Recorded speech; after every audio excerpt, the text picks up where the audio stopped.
셰프 있잖아요, 셰프.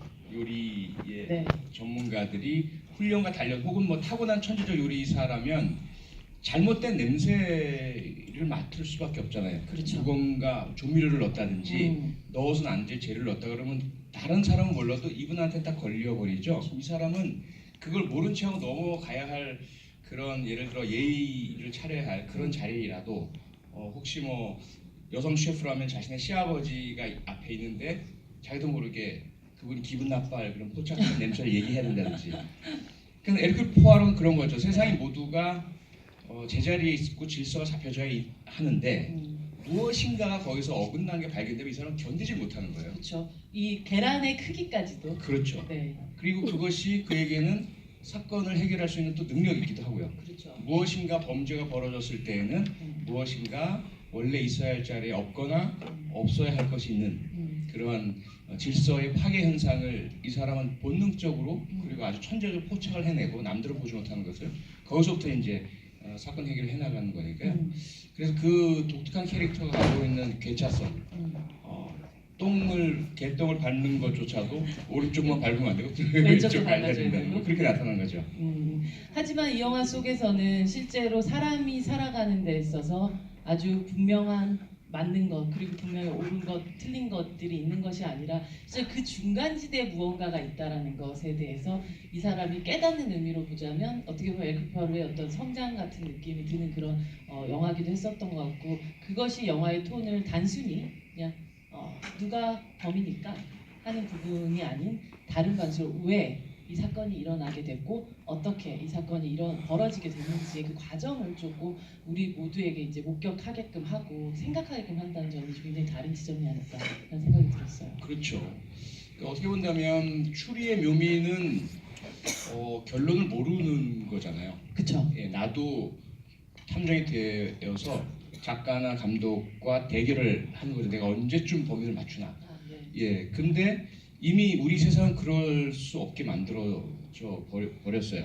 너무나 공개되어 있고 너무나 통신이 발달해 있다 보니까 절대로 나한테 그 얘기하지 마, 결말 얘기하지 마 해도 누군가는 어디선가는 말을 해버리고 내가 볼 수밖에 없는 상황이거든요. 그렇죠. 아마 그래서 이제는 이 추리물을 내놓을 때 결국 그런 결론을 숨겨서 누가 했지라는 것으로 승부를 보는 것이 아니라 누군지 범인을 알고 있다 하더라도 거기까지 가는 과정이 어떠냐를 가지고 이제 승부를 봐야 할 것 같은데, 네. 그래서 아마 에르큐 포아로의 모습도 그냥 결국은 천재적인 분석을 통해서 누군가를 찾아내느냐 여기서 그치는 것이 아니라 그런 감성과 지성 사이에 아주 좀 위험해 보이는 줄다리기, 네. 뭐 이런 것들을 통해서 우리 가슴도 건드리고 머리도 건드리는 뭐 이렇게 해야만 통하는 세상이 되는 것 같아요. 결국 뭐 법을 집행하는 사람들이나 혹은 아니면 이런 사건의 가운데 중심부로 뛰어드는 사람들이 가장 크게 겪게 되는 아마 딜레마가 이런 부분이 아닐까라는 생각이 드는 게, 여러분들 영화 이제 끝까지 다 보셨으니까 마지막에 어떤 에르큐 포아로의 선택 같은 게 아닐까라는 생각이 들어요. 실제로 우리에게서는 사적 복수가 허용되지 않고 사실 마음 같아서는 진짜 함무라비 법전 식으로 눈에는 눈, 막 얘는 이 하는 것이 속이 또 시원하기도 한데, 그리고 특히나 이 영화를 보면 이제 그가 죽어야 될 라쳇이라는 이 남자가 죽어야 될 어떤 이유들이라는 게 너무 분명하지만 이 결말적인 부분에 있어서 많은 사람들이 또 다른 방식의 생각들을 할 수 있을 것 같아요. 표현님이 생각하시기에 또 혹은 어떤 판단이 마지막에 좀 드셨었나요? 개인적으로.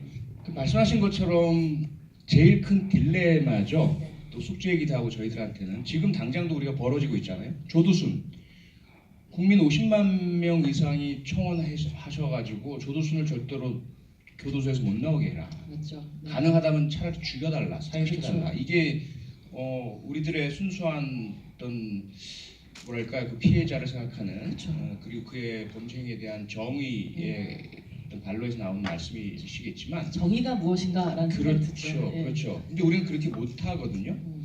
그리고 저도 이제 과거에 경찰관 생활을 할 때 유사한 딜레마 상황들을 겪었었어요. 그러셨을 것 같아요. 예, 특히 제가 지금도 가슴에 많이 남아 있는 건 뭐가 있냐면 1992년에 처음으로 음반 및 비디오에 관한 법률이 통과가 되면서 네. 지금 이 영화 제작사들과 이제 직결되는 건데 네. 우리나라에 처음 그 불법 복제에 대한 단속이 전국적으로 지시가 내려온 거예요. 네. 그런데 그 당시 우리 비디오 가게들에서는 대부분이 복제된 불법 복제된 비디오물을 대여해주고 1,000원씩 받고 이랬었거든요. 그것이 이제 먹고 사는 일이고 했으니까. 그런 시절이 있었습니다. 그런데 제가 전국에서 가장 높은 단속 실적을 올렸어요. 아, 좀 잘해보려고 네. 그 음반 비디오 협회에 가서 홀로그램, 로고, 그다음 복제 비디오의 특성 이런 것들을 다 식별법을 배워와서 우리 동네를 초토화시켜 버렸거든요. 근데 문제는 저는 그 당시에 이제 그냥 법은 당연히 집행해야 되고 그렇죠. 어기는 사람은 처벌받아야 되고 그런데 그날 밤에 한 건장한 청년이 밤새도록 제가 신나서 막 그 수사보고서 쓰고 있는데 들어온 거예요. 그러더니 갑자기 제 앞에 무릎을 툭 꿇어요.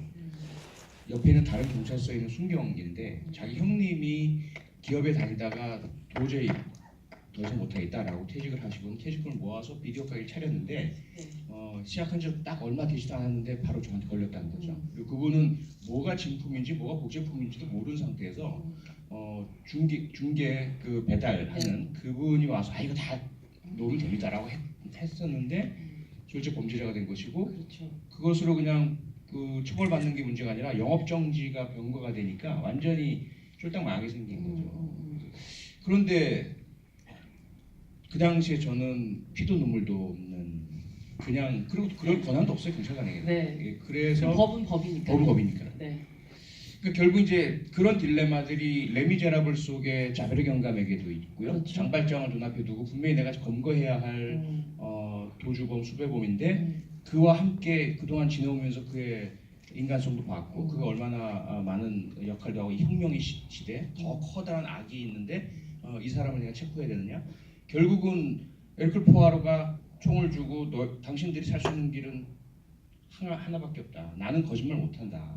그러니까 차라리 날 죽여달라 하는 거와 마찬가지 심정에서 자벨은 결국 자살을 택하잖아요. 그렇죠.